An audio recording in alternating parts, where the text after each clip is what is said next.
اعوذ باللہ من الشیطان الرجیم، میں اللہ تعالی کی پناہ میں آتا ہوں شیطان مردود سے۔ بسم اللہ الرحمن الرحیم، اللہ کے نام سے شروع جو نہایت مہربان رحم والا۔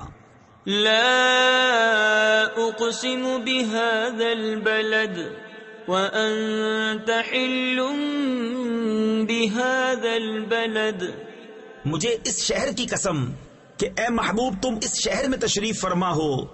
تفسیر خزائن العرفان میں ہے، اس آیت سے معلوم ہوا کہ یہ عظمت مکہ مکرمہ کو سید عالم صلی اللہ تعالی علیہ وسلم کی رونق افروزی کی بدولت حاصل ہوئی۔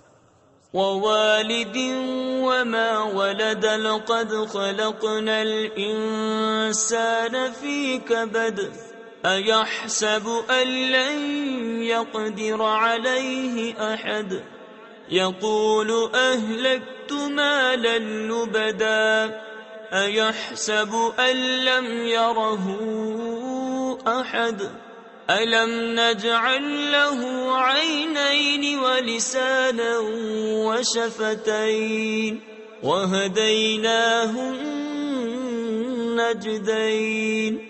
اور تمہارے باپ ابراہیم کی قسم اور اس کی اولاد کی کہ تم ہو، بے شک ہم نے آدمی کو مشقت میں رہتا پیدا کیا۔ کیا آدمی یہ سمجھتا ہے کہ ہرگز اس پر کوئی قدرت نہیں پائے گا؟ کہتا ہے میں نے ڈھیروں مال فنا کر دیا۔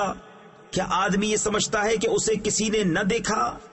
کہ ہم نے اس کی 2 آنکھیں نہ بنائی اور زبان اور 2 ہونٹ اور اسے 2 ابھری چیزوں کی راہ بتائی؟ فَلَقْتَحَمَ الْعَقَبَةَ وَمَا أَدْرَاكَ مَا الْعَقَبَةُ فَكُّ رَقَبَةٍ أَوْ إِطْعَامٌ فِي يَوْمٍ ذِي مَسْغَبَةٍ يَتِيمًا ذَا مَقْرَبَةٍ أَوْ مِسْكِينًا ذَا مَتْرَبَةٍ۔ پھر بے تأمل گھاٹی میں نہ کودا، اور تو نے کیا جانا وہ گھاٹی کیا ہے؟ کسی بندے کی گردن چھڑانا یا بھوک کے دن کھانا دینا، رشتہ دار یتیم کو یا خاک نشین مسکین کو۔ ثم كان من الذين آمنوا وتواصوا بالصبر وتواصوا بالمرحمة أولئك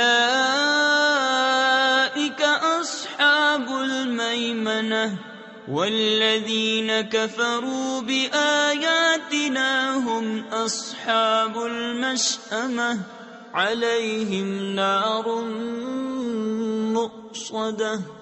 پھر ہوا ان سے جو ایمان لائے اور انہوں نے آپس میں صبر کی وصیتیں کی اور آپس میں مہربانی کی وصیتیں کی، یہ دہنی طرف والے ہیں، اور جنہوں نے ہماری آیتوں سے کفر کیا وہ بائیں طرف والے، ان پر آگ ہے کہ اس میں ڈال کر اوپر سے بند کر دی گئی۔ صدق اللہ العظیم۔